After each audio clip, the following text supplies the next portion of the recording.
This is Jordan Tower with JT News. Well, Central C's out here looking like part of the Island Boys, okay? He got the new Island Boy cut.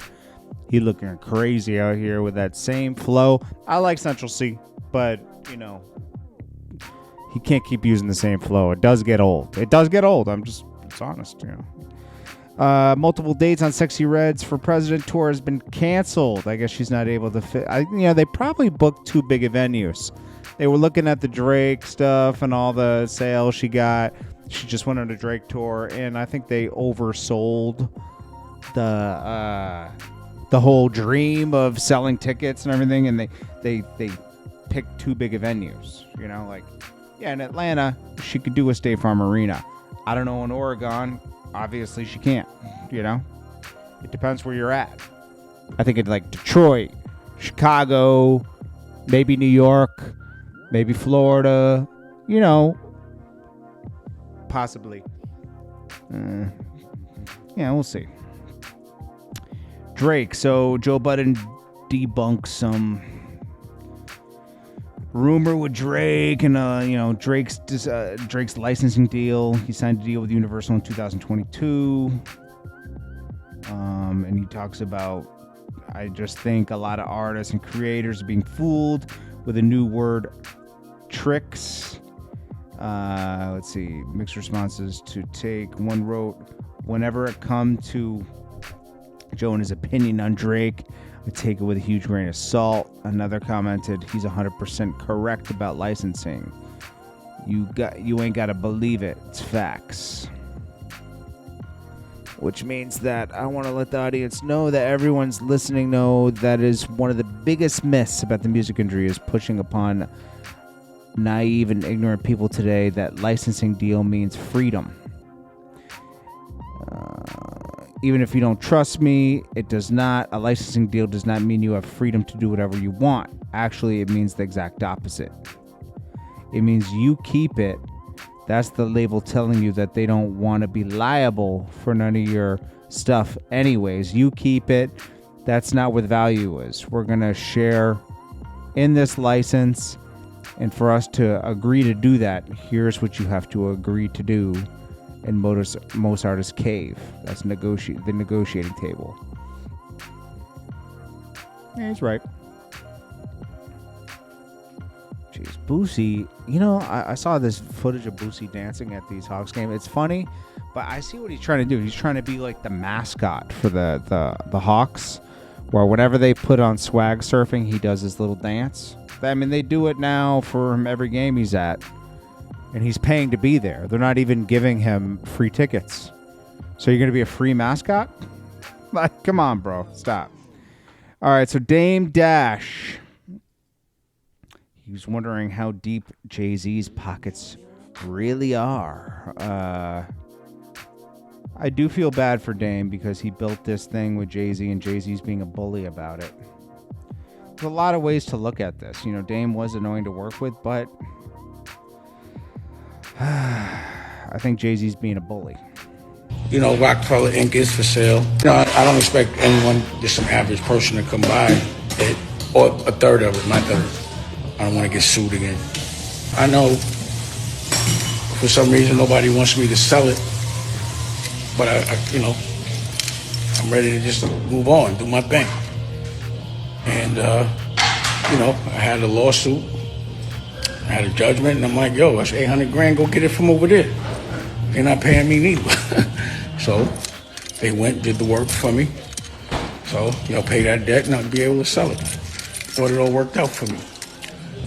Dame Dash has been trying to sell this, and this is like a little loophole where the judge was able to bust this because he had nowhere else for them to get the money from the judgment from. So they busted this and overrode Jay-Z and Biggs' decision for Dame to sell it. They're forcing the sale at an auction where Jay-Z or Biggs could buy it. I would have tried to sell it to Jay-Z a long time ago. Because who wants to still be tied to someone that doesn't like you? Jay-Z hates Dame Dash. He respects Dame Dash, but he hates him. I'm sure there's a little twist they put on things. I don't know why. I do know why, but I don't know why. I don't know why about one thing, but I do know why about the other. He has a first right of refusal, so you're just some fucking bum-ass board meeting. They stay doing these board meetings, and all of a sudden he gets a first right of refusal. But I don't really care, you know. I don't care. Don't slow nothing down for me. I mean, I don't know how deep homies. Dame Dash cares. He's used to having more power. In this situation, he's powerless. Pockets is, you know what I'm saying? I'm curious if he gonna match that. You know, I put it off on the table. We'll see if he'll match it, but it was from, you know, other people. What I do hate is when people hit me about it and be like, I'm gonna get it, and then they don't, then they, you know, that's happened a couple times. I think people should look at it as that I had hindsight at 18 or 19, no, I was about 20, in my 20s, to carve something out that I could make money from 30 years later. I had the foresight. I saw that in the future.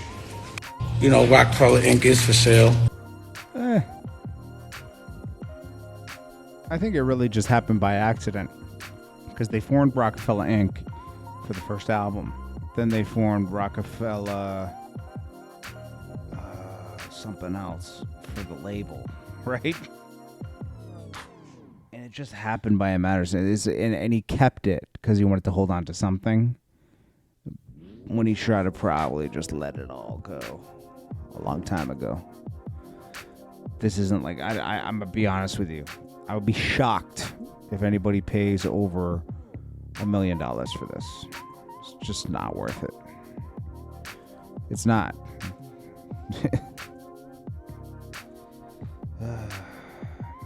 Let's see. What did Dame say? Somebody asked me how I got so. No, we already listened to that.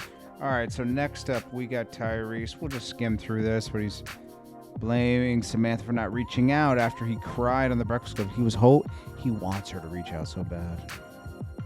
And singing all these songs about how I feel and how I'm feeling about what I lived and experienced because she left me out the blue. She can't say she don't know how I feel about it. Y'all seen all the interviews. You know, the only person that ain't called me to say I'm sorry. I guess all these feelings that you caused don't fucking matter. I'm not playing victim. I'm a grown ass man. I'll tell you what I said. I'll tell you what I did. Accountability is a mother. I'm coming up on 4 years of posting, venting, talking, releasing songs and singles. And ain't nobody called me to say I'm sorry. You know, I didn't even know, I did not know I caused that much damage. I had no idea that I had no idea. Yeah, well, if you didn't know, you know now, because you didn't heard the goddamn songs, and you didn't seen the Instagram posts, and you didn't see me on Joe Budden's and this and that. I've been talking, venting, uploading, all the above. But guess who ain't called me to say, I had no idea. Man, narcissistic social. You're the narcissist that wants the apology. Like, come on, man. Stop it. Tyrese is full of himself, dude. He's crazy, bro. I'm gonna be honest with you. Anyways, Jordan Tower with JT News. Peace.